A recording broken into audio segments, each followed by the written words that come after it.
Hayırlı gün исәнмесез, Яңа Гасыр каналында Канун, парламент, җәмгыять программасы. Аны мин Фәйрүзә Мәҗитова дәүләт сайтыннан алып барам. Алдагы 25 минутта атнаның сәяси, иҗтимагый вакыйгаларына тукталырбыз.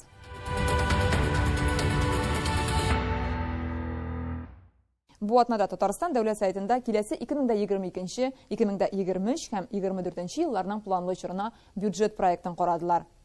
Дүшәмбе төп финанс документ буенча парламент тыңлаулары узды. Анда депутатлар, министрлар һәм хөкүмәт рәисе Алексей Песошин катнашты. Икътисад министрлыгы мәгълүматы буенча алдагы елларда Татарстанда сәнәгать үсеше көтелә. Шуңа күрә республиканың төп финанс документының керем өлешенә 295 миллиард, чыгым өлешенә 305 миллиард сум акча салына. Кытлык 10 миллиард сум. Аны өстәмә керемнәр хисабына капларга планлаштыралар. Казна акчаларының 80%-ын социаль өлкәгә юнәлтергә җыйналар. Бюджет проектына салынган цифрлар кат-кат өйрәнелә. Документны парламентның һәрбер комитетында карыйлар. Бюджет будет реализовываться, как и в предыдущие годы, посредством госпрограмм. Доля госпрограмм и расходов по ним планируется в размере 91%. Татарстан бюджеты акчалары үткән еллардагы кебек дәүләт программаларына салыначак. Моңа казнаның 91%-ын юнәлдергә планлаштырыла. Дәүләт программалар дигәндә без ил күләм проектларында исәпкә алабыз. Бу проектларга федераль министрлыклар тарафыннан акча күләме тәгаен билгеләнгәч, без аларны бюджетның чыгым һәм керем өлешләренә кертәчәкбез. Киләсе елга мәгариф, мәдәният, сәнгать өлкәсенә Казнада 109 миллиард сум акча салынган. Бу барлык финансларның 3/1. Бу хакта дәүләт сайтының мәгариф комитеты утырышында әйттеләр. Депутатлар киләсе 3 елга Татарстан бюджеты проектын карады. Республика программалары һәм ил күләм проектларны тормышка ашыру дәвам итәчәк. Бу балаларның җәйге ялын оештыру, ресурс үзәкләре булдыру, мәгариф оешмаларына капиталь ремонт ясау, республикада яшәүче халыкларның туган телләрен саклау һәм үстерү. Депутатлар кинематография өлкәсенә күпме акча бүленүе, ил күләм проектлар буенча федераль үзәктән алыначак акчалар белән кызыксынды. Утырышка видеолемтә аша кушылган депутат Александр Славутский яңа чикләүләр кертелү сәбәпле тамашачысыз калган театрларга зыянны кем каплар дип борчыла. Чикләүләр кертелү сәбәпле без тамашачыларыбызны югалтабыз. Алга таба тагын да җитди проблемаларыбыз булуы ихтимал. Сәнгать коллективына, артистларга ничек хезмәт хакын саклап калырга? Бюджетта бу зыянны каплау өчен акча каралганмы? На текущий момент такие нормативные акты в бюджете. Әлегә республиканың хокукый базасындагы норматив актларында бу чыгымга акча каралмаган. Шуңа күрә алар бюджет проектында чагыла алмый. Парламентның икътисад, инвестицияләр һәм эшкуарлык комитеты утырышында да киләсе 3 елга бюджет проектын карадылар. Урта һәм кече бизнеска дәүләт ярдәме 2022 елда да дәвам итәчәк. Киләсе цифрлаштыру елында программаларны тормышка ашыру өчен Казнада 1 миллиард 44 миллион сум акча каралган. Комитет утырышында депутатлар күп катлы йортлардагы кафе, ресторан, буфетларда исерткеч эчемлекләрне сату турында 1 ел элек кабул ителгән законның үтәлешен тикшерде. Казанда мәйданы 50 квадрат метрдан кимрәк булган, Ярчалыда 100 квадрат метрдан кечерәк сату нукталары турында сүз бара. 1 ел эчендә республикада 19 шундый шәркәханә ябылган. Ярчалыдан сайланган депутат Олег Коробченко күп катлы йортларда сыра сатуны тыю тәкъдиме белән чыкты. Набережная Челнах — это огромнейшая проблема, просто вот колоссальная. Ярчалыда бу бик зур проблема. 4 подъездлы йортның беренче катындагы 2-3 кибеттә сыра саталар. Әгәр без бу кибетләрне япсак, анда хезмәткәрләр эшсез кала дип куркырга кирәкми. Сәнәгать оешмаларындагы кадрлар кытлыгын алар хисабына хәл итеп булыр иде. Сколько людей высвободится у нас для рабочей силы, которой не хватает катастрофически во всех предприятиях промышленности. По этому вопросу в целях оценки ситуации Бу мәсьәләгә безнең комитетның эшче төркем вәкилләре һәр яклап бәя бирде. Якын арада алар үз нәтиҗәсен чыгарыр. Сезнең Чаллыда градусы югары булмаган эчемлекләрне сатуга карата фикерегез дә исәпкә алыныр. обобщены уже, проанализированы. В ближайшее время мы подведем итоги ее работы. Бюджет проекты буенча дәүләт сайтының экология комитетында да фикер алыштылар. Депутатлар хөкүмәткә үз тәкъдимнәрен әзерли. Алар сугбай хайваннарны асрау өчен тотылачак чыгымнарга аерым тукталды. Моның өчен 69 миллиард сум каралган. Бу акчалар гына җитмәскә мөмкин ди экология комитеты әгъзалары. Законлылык һәм хукук тәртибе комитетында белдерүләренчә, халыкны яклау, иминлеген тәэмин итү һәм иҗтимагый тәртипне саклау буенча республика программаларын тормышка ашыру өчен бюджетта акча җитәрлек салынган. Депутатлар закон проектын хуплады. Пандемия чикләүләре QR-кодлар кертү бюджетка ничек йогынты ясаячагын әле исәпләмәгәннәр. Бу хакта дәүләт сайтының бюджет, салым һәм финанслар комитеты утырышында хәбәр иттеләр. Депутатлар 2022, 23, 24 елларга бюджет проекты буенча комитетларда фикер алышуны тәмамлады. Казна проектын 25 октябрьдә парламент сессиясенә беренче укылышка чыгарачаклар. Бюджет социаль юнәлешле ди финанс министры. 10 миллиардлык кытлыкны өстәмә керемнәр хисабына капларга җыйналар. Bütün программаларның күләме дә президентыбыз менән инде программалар турында әйтеп үтте. Алар барсы да саклану турында, аларның күләме турында каралган. Шуңа күрә минемчә бюджет киринки хәлләрдә проектлаштырылса да, фаразланса да, ул үтәлерлек һәм әгәр дә инде иң зур теләгебез шул, безнең инде предприятиеләребезнең менә тотрыклы эшләүләрен телик һәм вакытында керемнәр кергәндә бу бюджетлар сыйфатлы итеп үтәләчәк.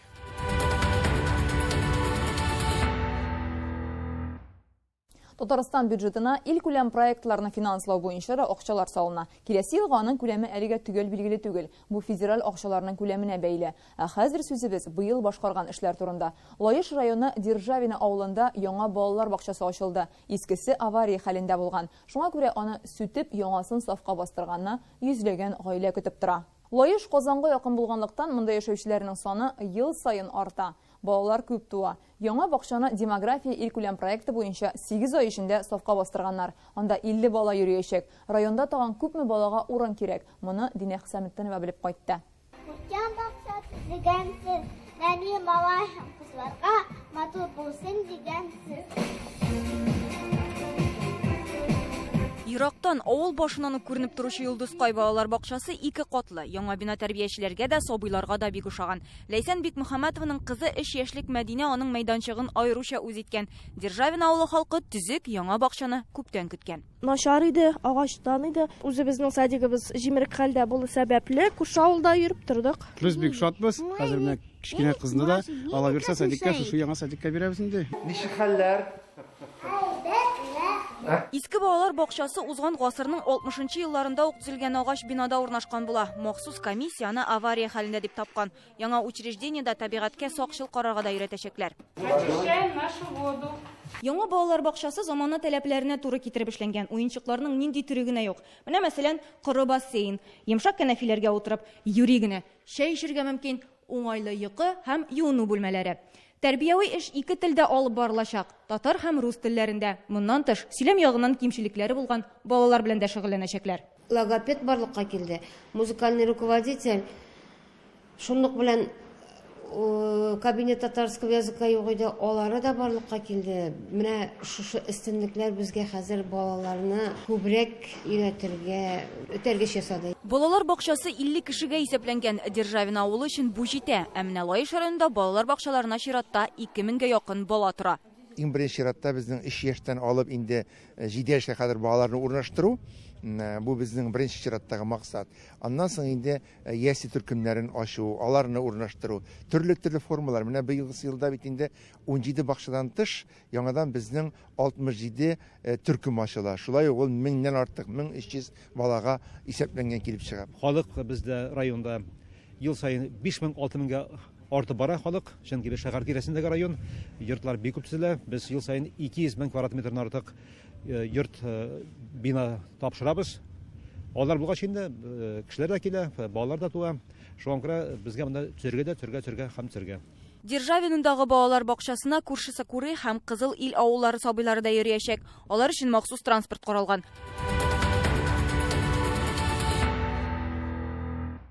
Сишәмбе яңа чакырылышта эшли башлаган Россия Дәүләт Думасының беренче утырышы узды. Анда Татарстан дәүләт советы рәисе Фәрит Мөхәммәтшин дә катнашты. Сентябрьдәге сайлаулардан соң ил парламенты яртылаш яңарган. Дума рәисе, аның урынбасарлары, комитет җитәкчеләре һәм составын билгеләделәр. Парламент рәисе итеп Кабат Вячеслав Володин сайланды. 32 комитет эшләячәк. Думада Татарстаннан 15 депутат бар. Өчесе комитет җитәкчеләре вазифасына билгеләнде. Максим Тапилин икътисад, сәясәт, Елена Ямпольская мәдәният һәм Олег Морозов контроль буенча комитет рәисләре. Калган 12 депутат 9 комитет составында булачак. Без аларның кайберләре белән онлайн элемтәгә чыктык. Беренче утырыш булды. 18 сорау каралды. Комитетлар 32 комитет арасында анда председательләр сайланды, замнары, беренче замнар сайланды. Эшләр бик тыгыз булачак. Моны минем аңлавымча эшләр бик күп. Безнең депутатлар, Татарстан депутатлары без төрле комитетларга, комиссияләргә таралдык. Һәм инде менә шунда эшне башлыйбыз. Якын киләчәктәге пленарка отырышына комитет арқылы түрлі закон проекттарын шығарашақпыз.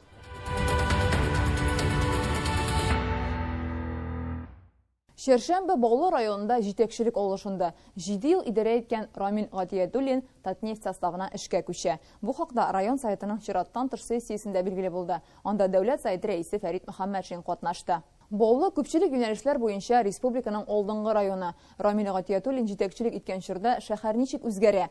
Яңа жетекче нинди планнар белән килә? Безнең репортажда.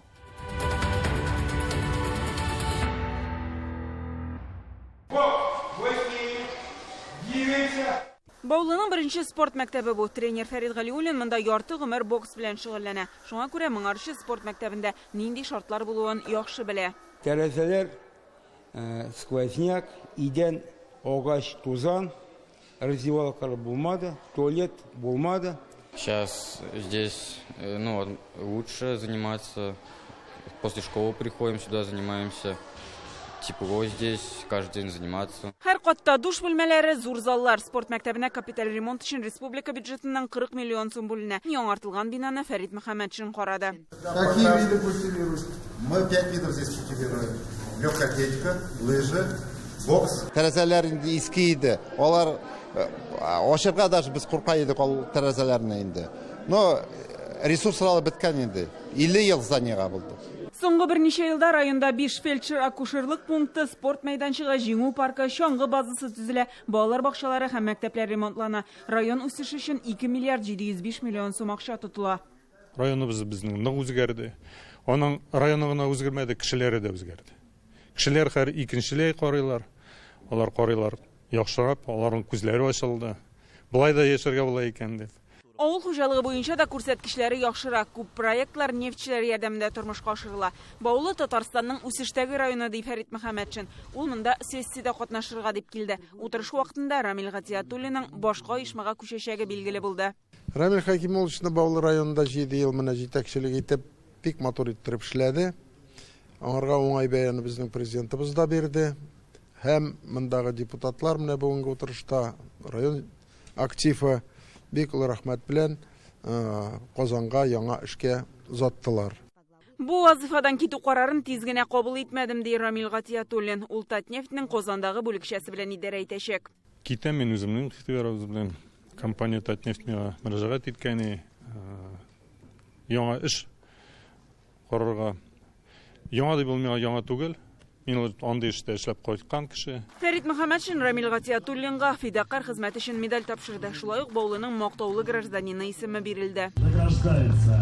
Гатиятуллин Рамил Хәкимуллович. Хәзер башлык вазифасы районның башкарма комитеты җитәкчесе Ильяс Гозаировка йөкләнә. Аңа 41 яшь, монда туган, монда үскән, хезмәт юлының зур өлеше шушы район белән бәйле.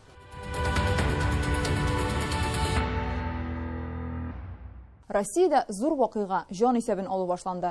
Ул 10 елга бер уздырыла. Анда һәркем катнашса гына республикада яшәүче халыклар, аларның туган телләре, милләтләре, белем дәрәҗәсе турында тулы мәгълүмат булачак дип белгечләр. Халык санын алучылар кайчан өйдән өйгә йөри башлаячак? Сорауларга тагын кайда, ничек җавап биреп була? Татарстан стат идарәсе вәкилләреннән сорадык. Халык санын алучыларны кайчан көтәргә? Переписчиклар килә, шул укып бетергәч, 15, 16, 17 укыгач, 18 переписчиклар килә. Җан исәптә тагын ничек катнашып була? Игә кешене көтәсегез килмәсә, анда килгәнен теләмәсәгез, үзегез стационар участокка барасыз. Стационар участокның адрес була безнең сайтта. Җавап бирергә теләмәсәгез, бара аласыз сез МФЦга. МФЦда анда безнең быел бу переписта волонтерлар була. 485 кеше безгә алар булышалар. Җан исәптә интернет аша ничек катнашырга мөмкин? Аны өчен сез 15ннән 8 ноябрьгә кадәр интернет порталда кирип үзегез переписной формаларның бөтен сорауларына үзегез җавап бирә аласыз. Татар булып язылу өчен сорауларга ничек дөрес итеп җавап бирергә? Сезгә переписчик переписной листта ничек дип язылган, шулай дип сорау бирә, сез шул сорауга җавап бирәсез. Үзегезне татар дип исәпләсәгез, татар дип әйтәсез, менә мин татар дим. Сез үзегезне чуаш дип исәплисез, урыс исәплисез, шулай дип җавап бирәсез. Балаларны 14 яшькә кадәр әтиәниләре җавап бирә алар өчен, 14 яшьтән паспорт алып самостоятельно уже сез гражданин, үзегез ничек уйлыйсыз, шулай дип җавап бирәсез. Ничек җавап бирәсез, шулай язабыз. Жауапларны үзгәртергә теләгән очракта ни эшләргә? Интернет порталда эшләсәгез, керәсез дә төзәтәсез. 8 ноябрь хәллек төзәтә аласыз. Инде переписчик килеп авыл язып киткән булса, инде сез шалтыратасыз. Переписчик бит ул сезгә кәгазь бирә. Килә, ул сез өйдә булмыйсыз. Ул сезгә кәгазь калдыра. Мин килдем, сез мине көтеп торасыгыз килмәсә, стационарный участокка барыгыз ди. Аның адресы безнең сайтта. Бу атнада татар дөньясы җәмәгать эшлеклесе, танылган сәясәтче, төрле елларда Татарстан Югары Советы, Дәүләт Советы, Россия Дәүләт Думасы депутаты булып сайланган Фәндәс Сафиуллинны соңгы юлга озатты. Ул Татарстанның яңа тарихында якты эз калдырган шәхес. Дәүләт суверенитеты турында декларация республика конституциясын кабул итүдә иң актив катнашучыларның берсе була. Татар телен, мәдәниятен саклап калу өчен көрәшүче Фәндәс Сафиуллин турында истәлекләр безнең репортажда.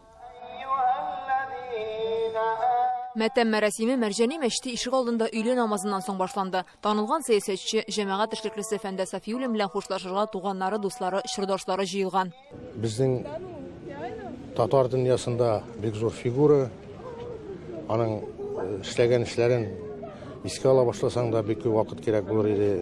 Иң беренче әлбәттә дәүләт суверенитеты турында декларацияны дәүләт советының мөнбәреннән аның укуы искә төшә.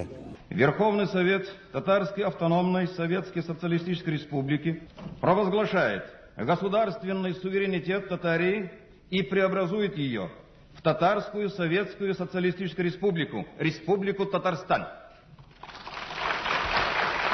Моннан 31 ел элек дәүләт суверенитеты турында декларация кабул ителгәч тә аның текстын беренче тапкыр халыкка җиткерүне Фәндәс Сафиуллинга йөклиләр. Ул чакта Тәэсир Югары Советына яңа сайланган депутат үткен сүзе, акыллы фикерләре белән аерылып тора. Аның кайбер тәкъдимнәре Конституциядә урын ала. Көчлерәк статьяны берсен үткәреп булды. Дәүләтләр һәм халыклар арасындагы бәхәсләрне хәл итү чарасы буларак көч куллануны һәм сугышны Татарстан Республикасы кире кага. Татарстан Республикасында сугышны пропагандалар тыела.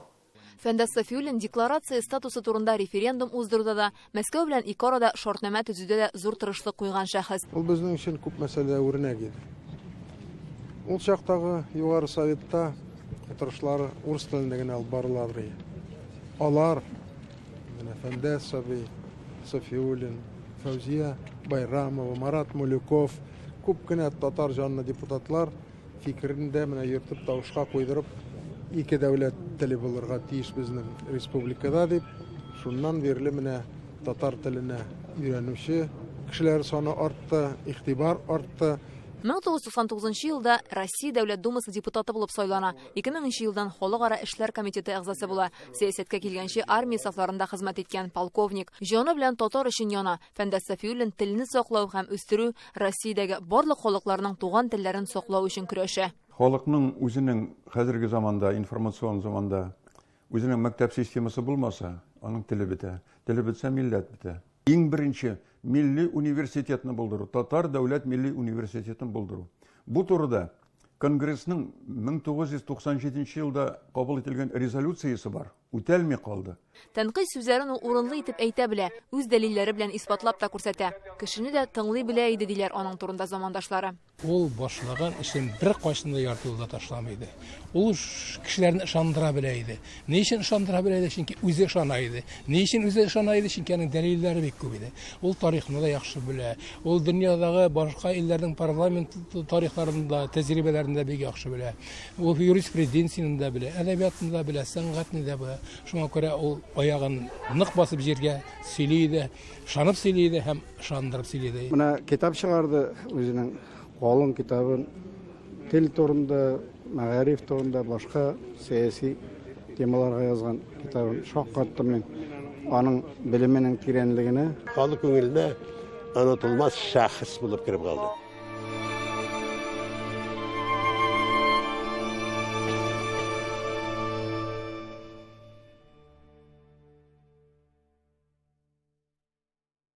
Быел күренекле разведчик Бөек Ватан сугышында катнашып, зур батырлыклар күрсәткән татар кешесе Даян Мурзинга 100 яшь тулган булыр иде. Ул Башкортстанда туып үсә, сугыштан исән-сау әйләнеп кайтып олыгайганчы шунда яши. Тик шунысы гаҗәп, аның бөек җиңүгә керткән өлеше турында чит илдә безгә караганда да күбрәк беләләр. Кара генерал Джеймс Бонд һәм русский татарин буларак танылган ул. Үз ватанында Даян Мурзин исемен ничек танытырга? Бу хакта тарихчы, КФУның кафедра мөдире Раил Фәхретдиновтан сорадык.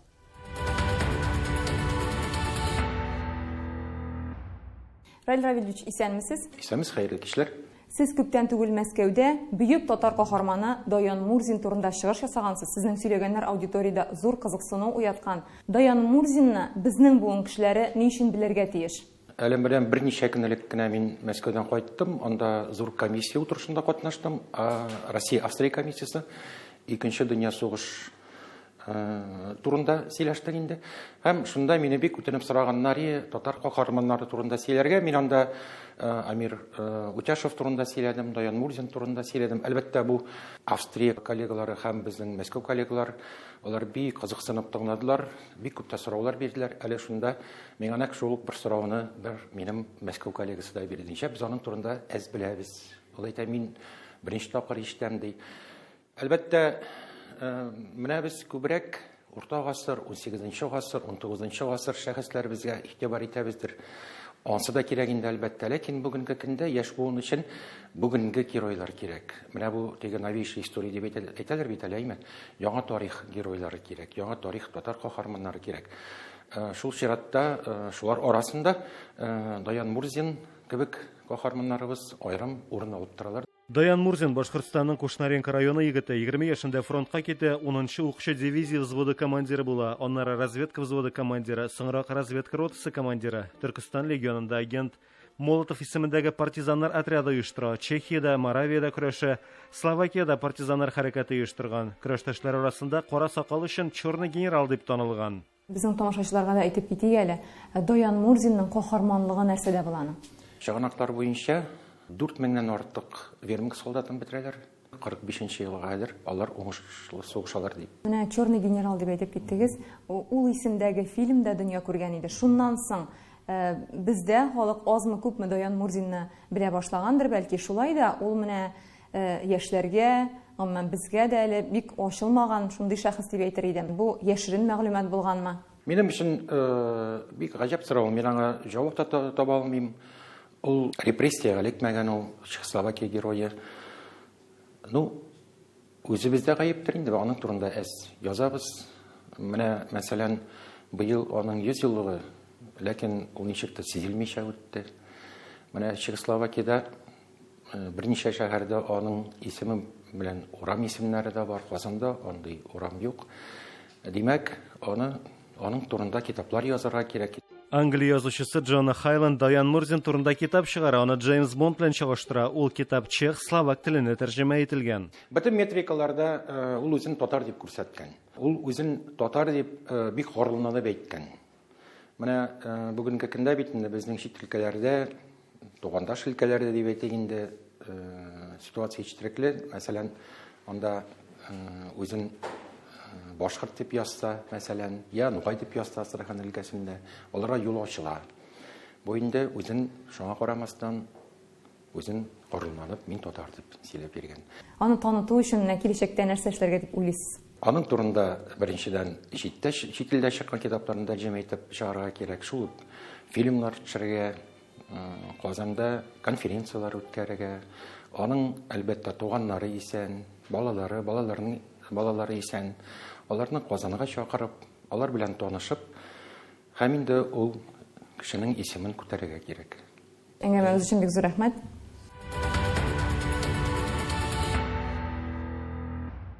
Бүгенгә менә шушылар, игътибарыгыз өчен зур рәхмәт.